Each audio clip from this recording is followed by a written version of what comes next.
দেশের বাইরে যদি আমরা সেটেল হই তাহলে 2 লাখ টাকা ইম্পর্টেন্ট, বিকজ বাসা ভাড়াই তো অনেক বেশি ওখানে, তাই না? তো তখন সে যদি লিডারশিপটা নেয়, সম্পর্কে দুইটা হয়, একটা হচ্ছে পার্টনারশিপ, একটা হচ্ছে লিডারশিপ। তুমি তোমার বউকে তুমি তোমার ফ্রেন্ড মনে করবা, ঠিক আছে? তোমার সবকিছু 50-50 চিন্তা করবা যে না আমি এটা করতেছি, ও ওটা করুক, মানে কাজ ভাগাভাগি করে নিবা।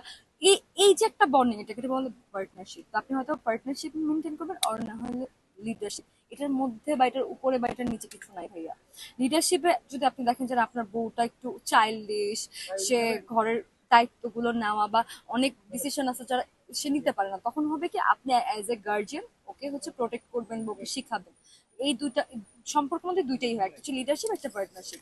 তো একটা ছেলেকে হয়তো বা তার পার্টনার হইতে হবে, নাহলে লিডার হইতে হবে। সে লিডার হইতে হলে একটা লিডার হিসেবে যেভাবে, মানে একটা বউকে ধরেন, আপনি যে একটা উদাহরণ দিলেন যে মা আর বউর অত্যাচারে মারা গেছে, এখানে যে মারা সে তার মার কাছে সে যখন দুইটা কথা বলে, তার মা তার সাথে দুর্ব্যবহার করে, তার বউর কাছে যখন যায় তার বউ তার সাথে দুর্ব্যবহার করে, তো সেই মানুষটা হীনমন্যতায় ভুগতেছিল।